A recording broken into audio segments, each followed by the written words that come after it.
Welcome to the meeting room at Global TV Talk Show, a broadcast service of globalbusinessnews.net. Now, here's your host, Ed Cohen.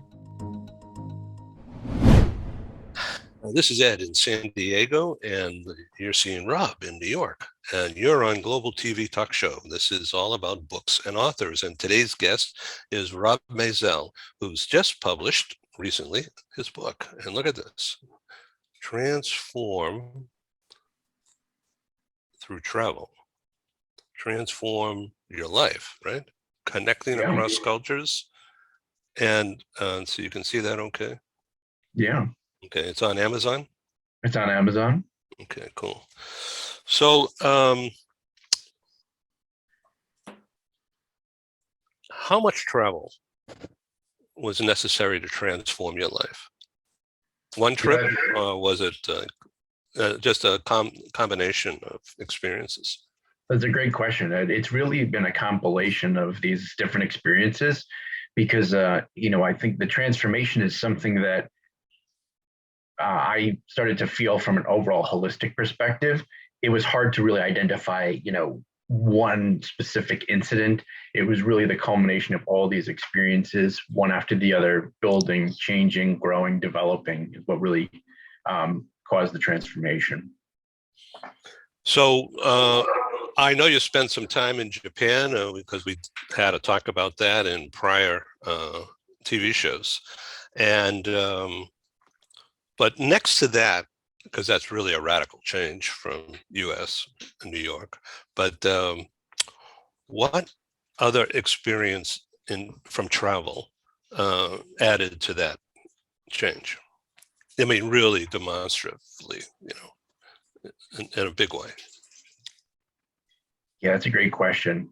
Because as you mentioned, I did draw a lot of insights and learned a lot through my experiences in Japan.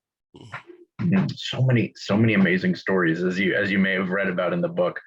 India really pushed my limits and challenged me in great ways to really look at the world in a new perspective, to analyze situations from new angles. I'd say my experience in India was very transformative and very helpful in my personal development. Yeah. So did you make friends? Can you hear me okay? I get some feedback on this. I can hear you okay. Can you hear me all right? Good. Yeah, I'm just hearing it through here. Oh, okay. All right, I did make friends. Paul can work on this edit. Okay. So I wanted to ask about India. And the reason why is because I've been fortunate to attract several people to the talk show from India. And we have a whole new group actually joining us for our March 8th broadcast, which happens to celebrate IWD, International Women's Day. And there's guys on the show also, by the way, in case you have an interest to join us. Okay. I'll send you some advance info. Sure. So India has been a real source of information and customers and growth personally for me and also in business. So I can certainly understand that. Are you able to reach back and keep in touch with people who you met along the way? Yeah, it's a great question, Ed. And some of these stories in the book actually highlight folks that I met and different kind of interesting experiences I had. And I am in touch with a lot of those people still to this day. And I'll tell you why. I think because it seems to me that when people have a very life-changing experience or very much out of their comfort zone and going through the same difficult challenges together, it creates a sort of bond that you sometimes see. And I think different elements of even, training for armed forces. Some people may argue you might see a similar thing in, for the different fraternities and sororities. Anytime people are going through a very challenging time together, there's this sort of bond that's created. And I made the connection that travel had done that for me and other folks that I met. Interesting. So I have never written a book, but I've I've produced a lot of TV shows, and I'm sure it's a different experience. So the people that helped you put the book together, editors and advisors, they've changed your life. Oh yeah. Yeah. And so that is, I mean, probably a part of it all that you weren't expecting. Yeah, you know what? I really didn't know what exactly to expect. I had written down write a book as a long-term goal when the pandemic started. I put it a couple years out. It might have even been a decade out. Opportunity came up, and I had the time. And a lot of the learning I've done is through travel. I was not traveling in the beginning of the pandemic, and it was sort of like all the puzzle pieces came together. It was the perfect timing to write it. But I could not have expected, or could not have anticipated or expected how writing a book would have changed my life before doing it. So in your notes, in your forward there and dedications, you spoke of a couple of people in particular. I'm not going to name names, but they're both in publishing. They know about publishing. And so in what way did they ask you or recommend to you that you adjust some things? Was it about add this or go into more detail on that? So the folks involved in the publishing process, yes, they had some suggestions for like grammatically, stylistically, on what to change or what to alter, these kind of things. And I'll also say that something that may be surprising was that some of my beta readers, which are the group of people who read the initial copy, they provided really wonderful and insightful feedback before it even got to the editing and the publishing team. Yeah. Oh, interesting. Very interesting. Okay. So in the book, I'm going to hold it up again so people can see this thing. I have to put a light on here for a second. Okay. So well, you got my golden ray of sunshine coming down from the heavens here. I'm holding it, Ed. Do you see it? Look at that. That's great. Right there. Right there we have it. Okay. Like in chapter 5, I just opened to page 101 and 100.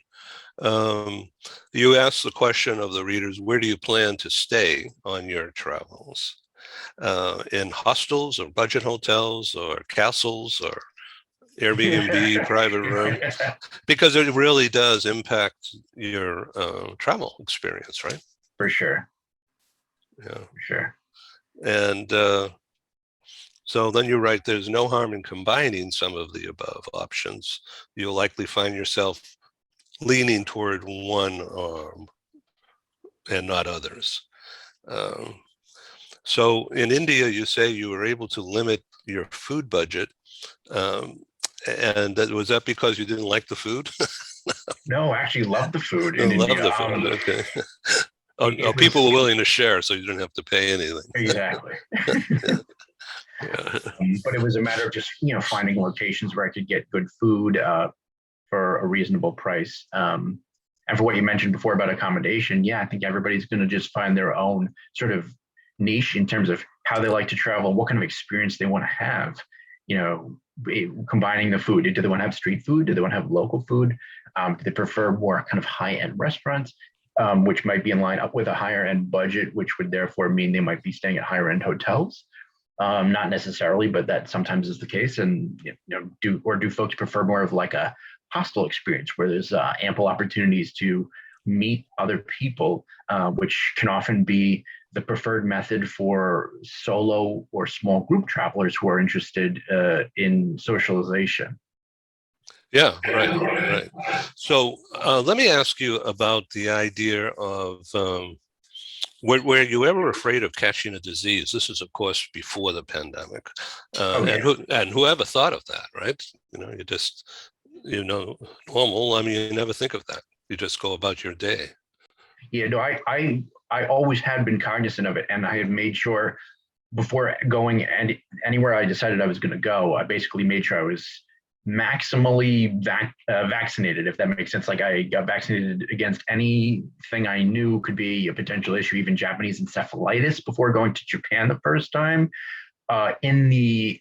With the thought in mind that I might go into rural Japan, which I didn't end up doing that trip. But so things like that. Just Yeah. trying to be as prepared as possible. So connecting across cultures, this means that you're getting to know people and they're getting to know you.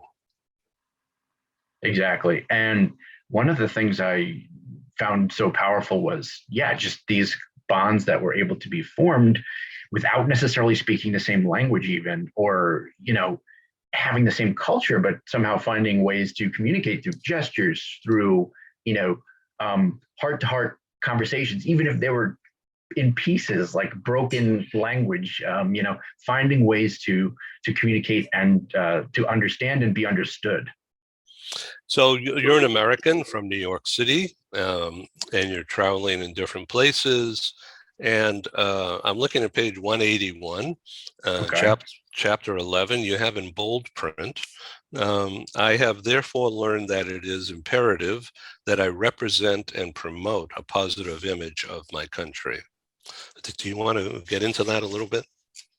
Sure. I realized that with all the travel I was doing, I met some folks who had met many Americans. I met other folks who had met some, and I met quite a few who had never met an American before. So with that in mind, I realized, hey, it's really important for me to be a positive role model, in essence, a cultural ambassador of the United States. And in many instances, this was the first person from the United States that they had ever met, me, right? And so how first impressions are. They kind of just happen. There's a whole bunch of things that go on in the mind. There's a snapshot.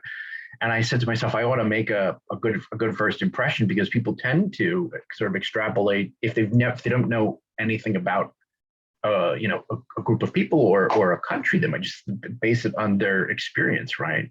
Right. So it's really interesting, because we are, when we travel, an ambassador of wherever we're from, whether it's California or New York or some other place.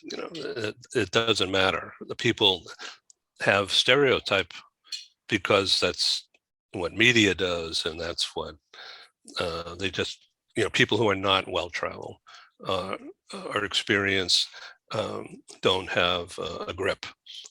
Right. They don't know. So whatever comes at them, it's headlines. Right. Yeah. So as we approach the spring and summer, and hopefully the virus decreases, where's your first trip going to be? So I'm actually planning very soon to go to Costa Rica. Nice. And just thinking of all the different activities I want to do, and thinking of the trip from the same perspective that I work with my clients from. Just thinking about, what is my intention? What do I want to get out of this trip? What are my goals? And what kind of activities can fit into this trip that will allow me to accomplish those goals? So Costa Rica is it's bi-coastal. On the Pacific side, I understand it's like Southern California, is full of beaches, and but on the Gulf side is quite humid, and on the Pacific side it's not. But then when you go up into the mountains and the hills, you go up high, and it's cool. It's because you think of Costa Rica, you think of jungle, right? And Right. hot, humid, but it's really not, is it? It's interesting because there is a lot of diversity in that landscape, as you're talking about, Ed. There's a lot of jungle, there's beaches, there's volcanoes, and a place that I'm excited to check out is Monteverde, which has some of those cloud forests, which is this forests really high up in the sky, and they have these overhanging bridges going, from place to place. I know there's some zip lining activities some people do. I'm looking forward to doing some more research and learning more about it. And also, something that I do a lot, is mentioned in the book, is leave flexibility for changes or things I might learn from locals or people who've traveled there, right? So in that regard, it's a push toward having a resource like a knowledgeable front desk at the hotel, or a common area in a hostel to meet people and speak about their experiences, because oftentimes you can learn a lot from those people or from locals who know the area or know the country. And who have been in different places. That's right. Yeah, it's very interesting. Well, I wish you well. And what I was thinking of doing, but I haven't executed on it yet, is getting back into doing live conferences, but in a hybrid format. And we're looking at a European trip in London, Paris, Geneva, Italy, something like that. And we were targeting late April, but now I'm thinking that's probably a little too early to think that might be a financial success. So we're thinking now of postponing, but I don't know until when yet. Maybe when everyone else will be there in June and July. But I'm looking forward to that. But I'm finding myself really comfortable here in San Diego on Zoom. And what am I trying to prove by forcing change, on myself?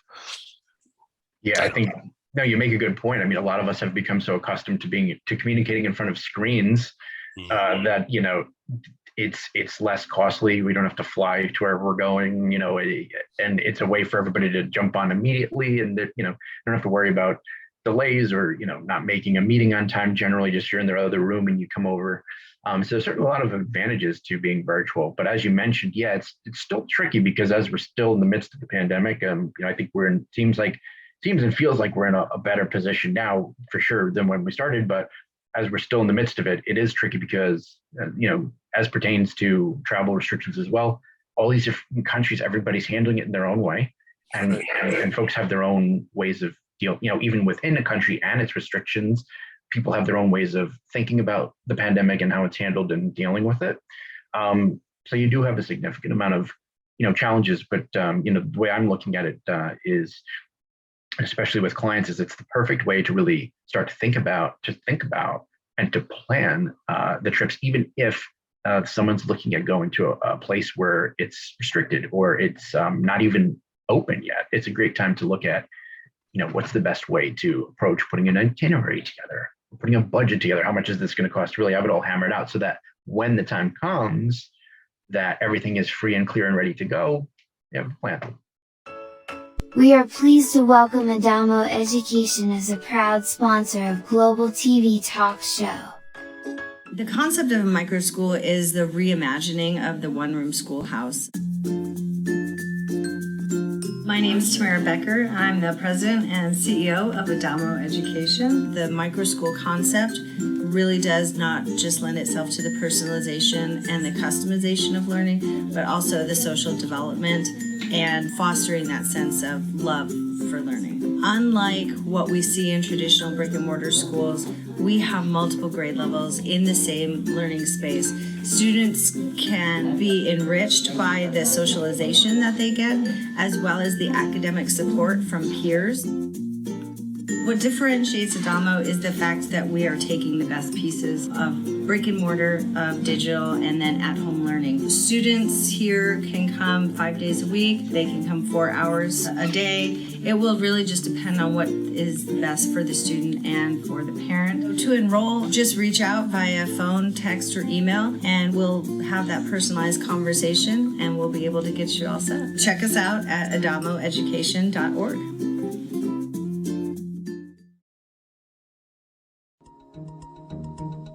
Hi, this is Ed, and I thank you for tuning in to Global TV Talk Show, a unit on globalbusinessnews.net. We broadcast to the world, as you know by now. So I wanted to make sure that you understand that our programs are advertising supported. We're grateful for co-sponsors, advertisers. They have a marketing budget coupled with a strong desire to be associated with our top quality program. And of course, I'm grateful. Thank you. So for the next few minutes, you're going to see some commercials. It's mostly very low key, and our prices are very, very reasonable. Our exposure for the advertisers go 12 months and beyond. Some of our advertisers have been with us since March, April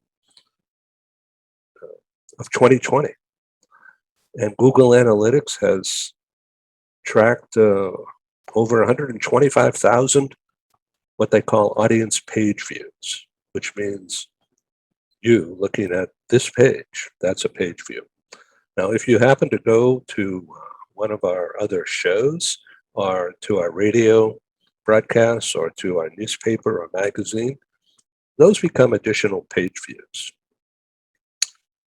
as measured by Google Analytics. And so when they say 125,000 since spring of 2020 up through Labor Day, a month ago, that's pretty good numbers.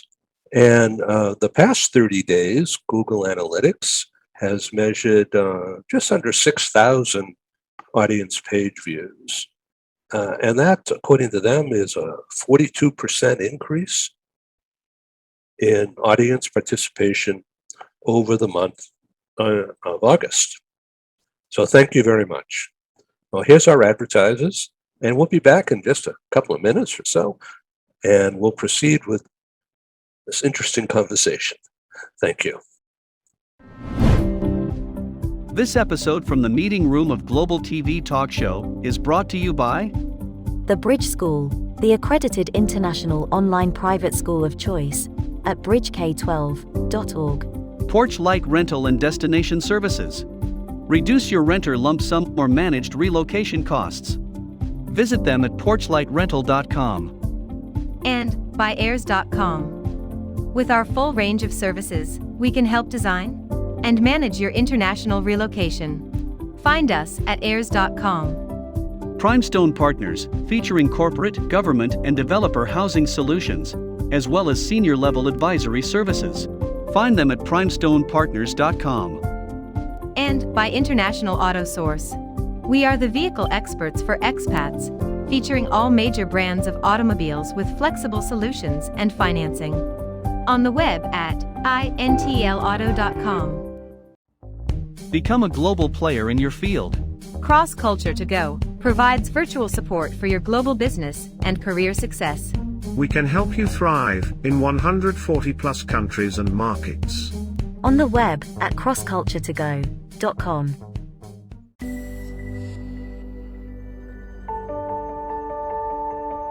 Something that's really neat is that the Bridge School partners with various organizations to provide learning for their students. For example, we partner with a major ballet company, and we are able to enroll several of their students into our school. So now not only is the student able to participate in a school and have a seamless transition while they're very active in their ballet career, but now they have other dancers that are with them that are doing some of the same courses. So it's almost becoming a camaraderie where they're taking similar courses, they're working together on their ballet, and really being able to form this great partnership with these organizations to provide a needed service. A lot of times there are student athletes who will spend hours and hours at the gym or at the basketball courts, wherever it is. And if they're attending a traditional school, they're in school from 8 to 3. They get a quick snack, and then they're at the gym for 3 to 4 hours in the evening. Coming to us and having that partnership, they're able to break that up throughout the day. They can have a morning practice, get some schooling in, have an afternoon practice, finish their schooling in the evening. So there's that flexibility. And additionally, if there are tournaments or performances, it's fantastic because if there's a week where they have shows straight through, they can take that week off of learning and then pick back up when they're done. So it offers this great flexibility. And for the program owners of these sports leagues, it is a win-win situation for them because they see this need. They see this need that their students need to make sure that they are obtaining the grades necessary to be successful adults in our country and in other countries. But it provides them an environment where they can be successful at both.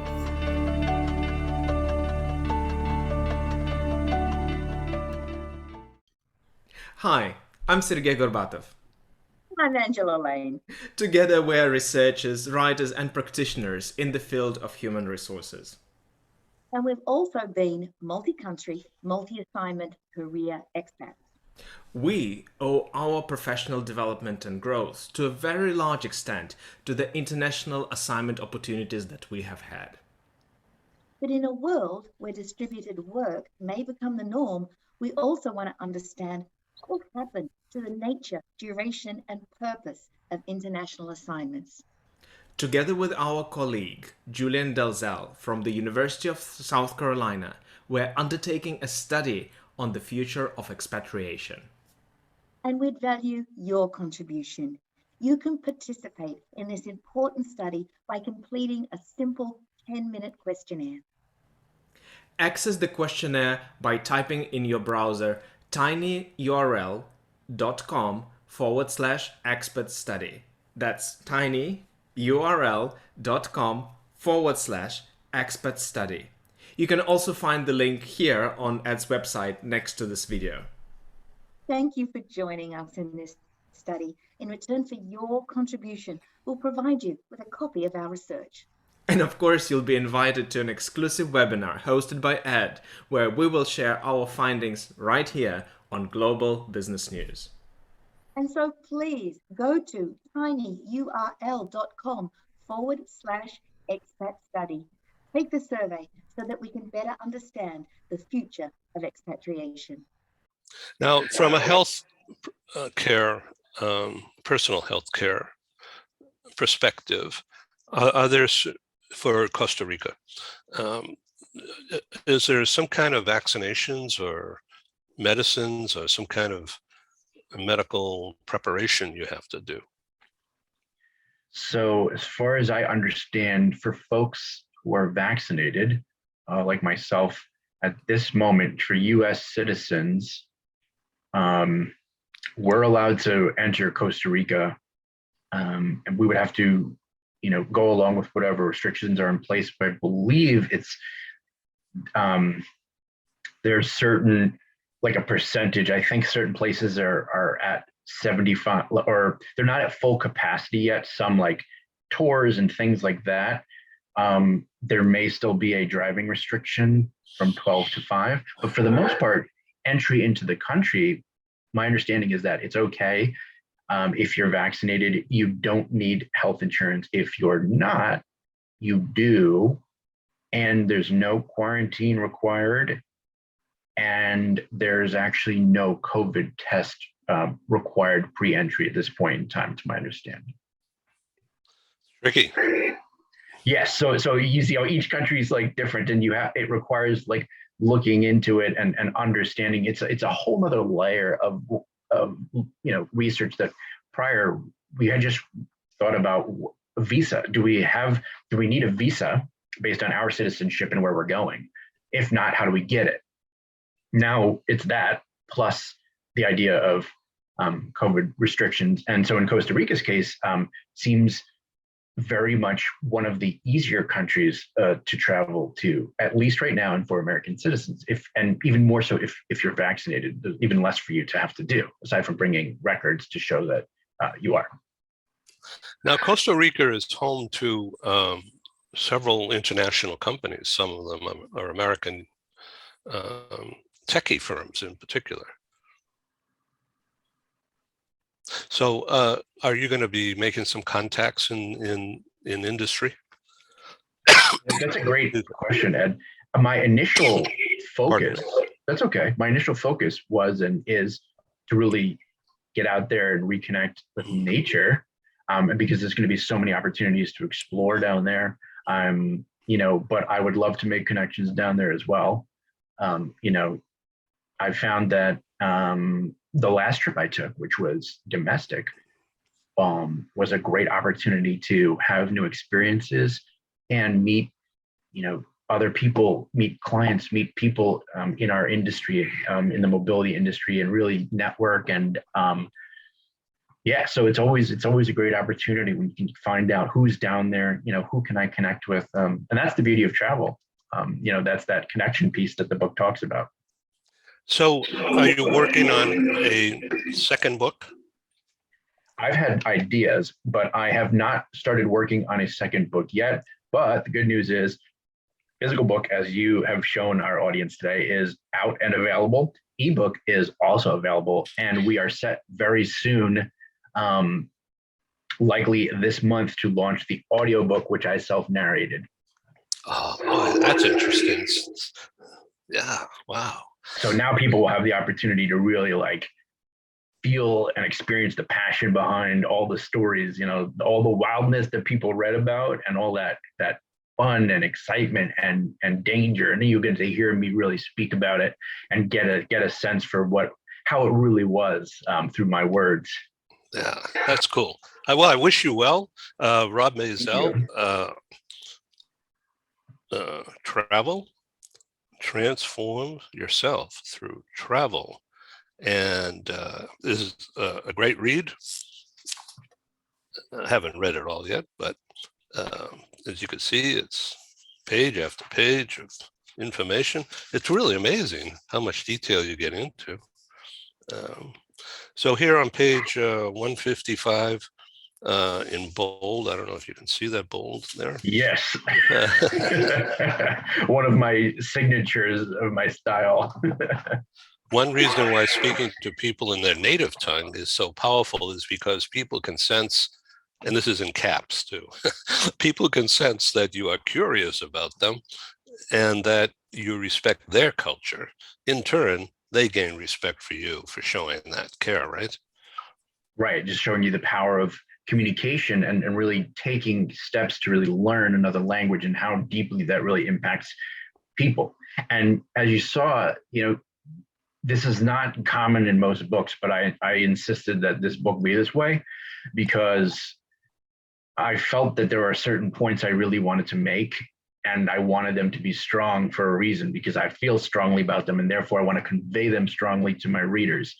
And the other thing is too, as I've become an author, I've gained a lot more respect for authors, and I've started reading more than I ever used to. And so I've bought books. I like to support authors now because I understand, as an author, getting the support is wonderful. And so what I noticed is that a lot of times in books, I would come away with a general overall, after you read the book, I tend to forget. I wouldn't remember exact sentences or paragraphs, right, which is natural, but I remember key ideas of a book and specific stories.